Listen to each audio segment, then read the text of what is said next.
Hey plant people, welcome and thank you so much for stopping by. I feel like it has really been a hot minute since I have sat down to record anything.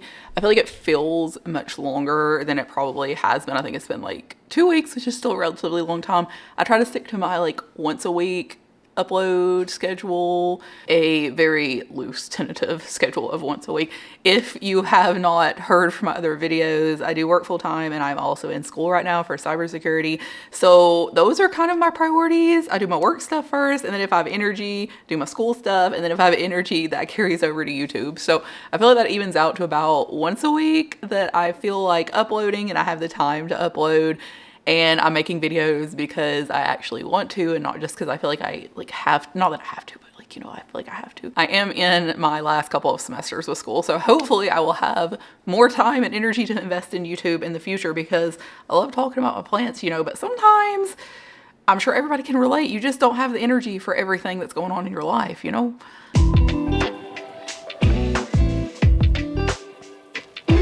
With spring approaching, I've been trying to get the yard in some type of state that we can actually enjoy it because it has been just a hot mess from last summer when I was working on it, and I don't know what I was thinking because I do not water. That's the biggest issue for me. Like, I do not have time to take care of all of my indoor plants, do school work, and then also do my outdoor plants. Like, it's just not happening. Someone's getting underwater, and it's probably going to be the outdoor plants because I do become a little bit reliant on the fact that, you know, it could rain, and in the summer it doesn't rain that much. So it is what it is. So it was very much a hot mess after I'm in Georgia.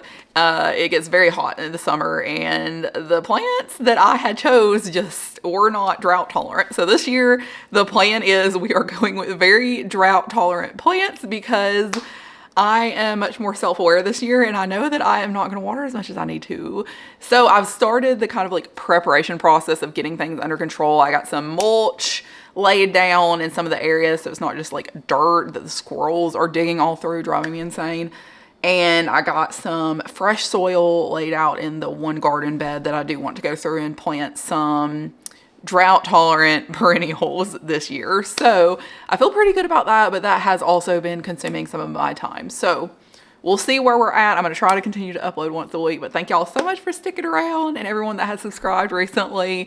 I do love making YouTube videos and I do not plan on going anywhere. So just be a little patient with me and hopefully my schedule will kind of even out in the coming months.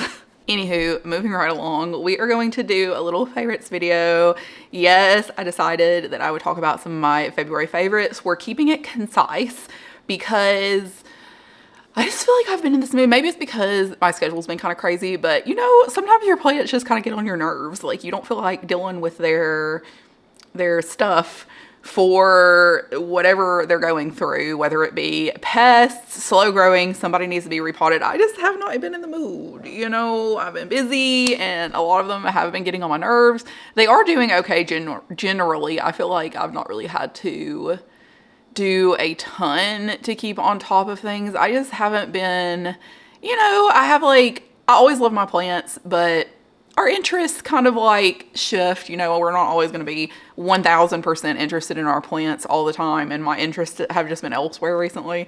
So we've been hanging in there. They've been doing okay, but there have been a few that have surprised me and have been really, well, not all of them have surprised me. Some of them are like, it makes sense that they're my favorites, but some of the other ones have just kind of caught my eye a little more than the other plants in the collection. I did try to keep this more plants that I have not talked about every single time because I feel like I need to give the spotlight to different plants. You know, we don't want to hear about the same plant every single time. However, the first plant is one that I've recently talked about, and it is one of my newer Hoya. I talked about this in, I think it was my last video, how I had recently got the Hoya Matrata Silver or Buntock Silver, whatever you want to call it. And I purchased it as a 2-leaf cutting with these 2 bottom leaves right here. And it put out those 2 central leaves that you see. So this one right here and this one right here. And I am just in awe of this. Like, this is the exact coloration that I wanted. I just cannot believe how spectacular the silver is. Like, that is just incredible. I know there are kind of different varieties that I've seen of the Matrata silver, where some of them have more of like speckly, pixely looking silver to them. Some of them have more splotchy silver. And I really like this more like layered, splotchy looking. I know that's not the most attractive way to describe this. But yeah, this kind of like splotchy looking deal here. It's turning a little bit purple in some areas. I think it's like maybe might be sun stressing a little bit under the Barinas. I have these under Barina T5s, I believe. But y'all, look at the purple, the underside of these leaves. Is that not crazy? That is so crazy. And maybe it's something that kind of like fades more with time, because the older leaves do not have that ultra intense, like dark plum purple color on the bottom. But I just think the combination of like that deep purple that kind of like pops up every now and again, in combination with the coloration of the green, this kind of like minty silver. Oh my gosh, yeah, this is just an absolute dream Hoya, and one of the most beautiful plants, in my opinion, at least in my collection. This next one is one that I'm really surprised is still with us. This is my Philodendron Dark Lord. This is the third time that I have restarted this plant. I originally got it from Etsy. It had to be like a year and a half or 2 years ago, and immediately rotted it with the root rot, because that's my biggest problem. I feel like my overwatering. So yeah, so I rotted all the roots, restarted it. It started growing again, rotted all the roots. And then this is my third attempt, and I don't know what's different. It may be my soil mix or just the fact that I'm letting it dry out more in between, but she's looking great. The Philodendron Dark Lord is one of my absolute favorite philodendrons. I'll put a photo of on the screen of what it looks like when they are more mature and they start getting that really unique leaf shape. But you can see how the leaves have really been sizing up. So I was surprised when they started getting this large, because this is like a world record for me in how large I've been able to get these leaves. But look at this newest leaf. This one, absolutely gorgeous. Very dark. They're like a very dark, chocolatey, maroony color, kind of. And the backs of the leaves are that very like maroon, blood red color.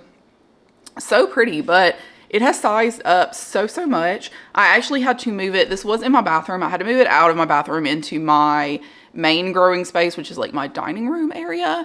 And we're going to see how she does out here. Hopefully she's okay with that and doesn't start going downhill, because I would be really upset at this point because she's doing so well. But yeah, so hopefully before too long, since she is sizing up pretty well, we'll start getting that really cool Dark Lord leaf shape, because I would just be so excited to actually see that in person. She is already putting out a new leaf up here at the very top, which you probably won't be able to see, and from her other vine as well, because I do have 2 vines in this setup. But yeah, I'm really looking forward to having her mature a little bit more and get those nice, angular, beautiful leaves.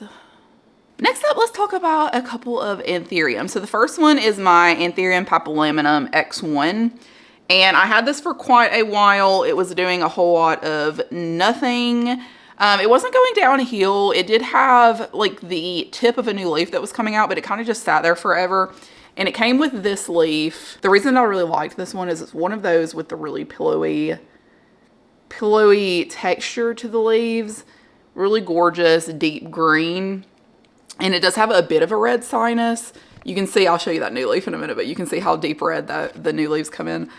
And then this was the next leaf that had come out. So this one's actually even more just like pillowy and textured and gorgeous. And I like the leaf shape too, how it's kind of like this very, very pronounced oval.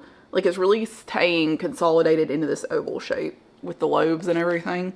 And then this is its newest leaf. Oh, she is so pretty. You can definitely see that very burgundy, chocolatey tone to it. I wish that I had made this video just a little bit sooner, because this is still a very soft leaf. She's still hardening off.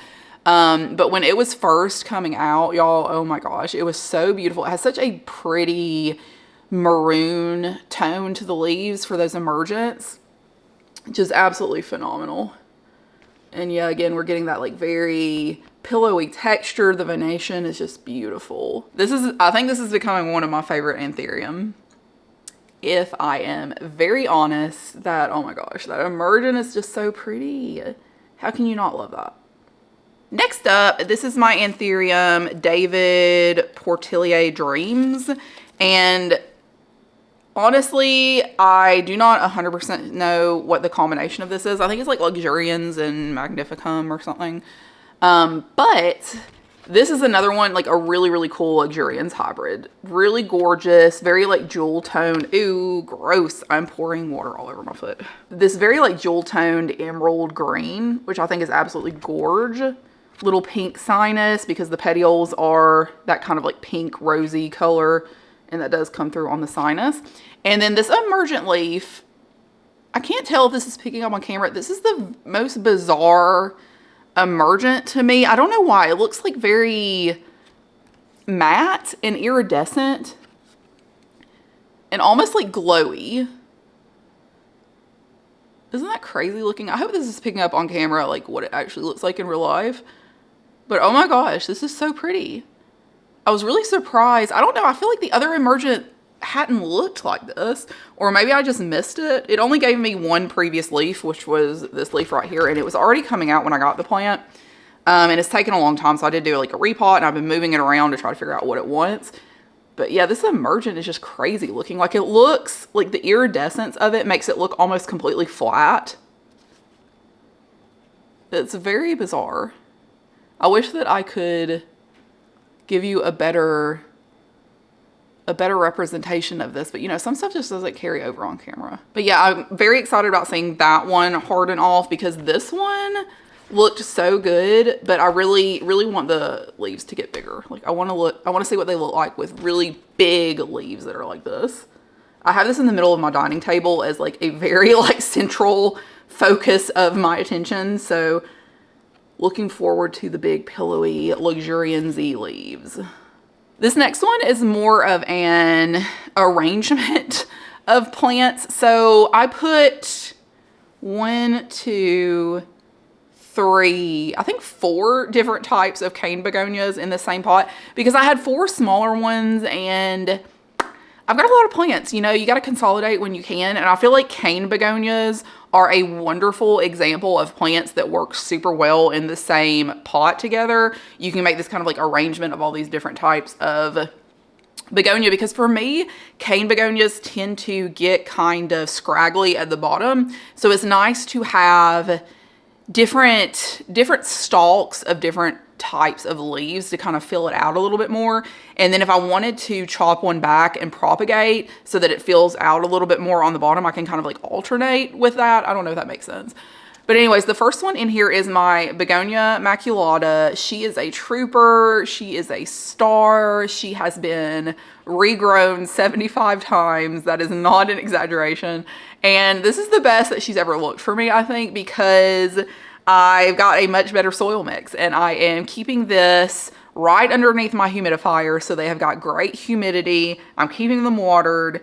I'm trying really hard to prevent this from going downhill again. And she's looking great. Her new leaves are starting to get a little bit bigger. They're not crisping up a ton. I did cut a couple of crispy tips off of these lower leaves, but her new ones are coming out really nice and no crisping on the tip. So that is great. Another one that I have in here is my Begonia Lana, which this is one that I absolutely adore. These newest leaves at the top, I don't understand what is going on here. They look like this weird, which these are some of the first ones since I've repotted them all together. So maybe they're just still getting acclimated. I'm trying not to drop this. And I don't even know if you can see it on camera, but they have this kind of like weird coloration. Like the veination is a little bit lighter and it's not like in a way that looks like that is supposed to be like that. So maybe again, she is just getting acclimated, but you can see some of the older leaves here. Like, wow, love that. I love how this is very, very wing shaped. Like the texture of the edges, that kind of like serrated type pattern on there is just absolutely stunning. And then she's got very, very dark coloration. It's like a very dark gray green. with the silvery, splashy variegation, whatever. Beautiful. And then the other one that I have in here is, I bought it as a begonia Arabian sunset or something, and that is definitely not what it is, so I have no idea what this is. But it's another very dark one.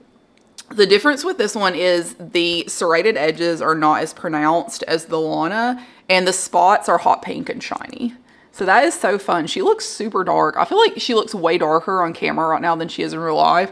Like, she is dark, but it looks like black on camera, and I feel like that's not an accurate representation. She is a little greener than that, but really fun with the kind of like hot pink sinus there.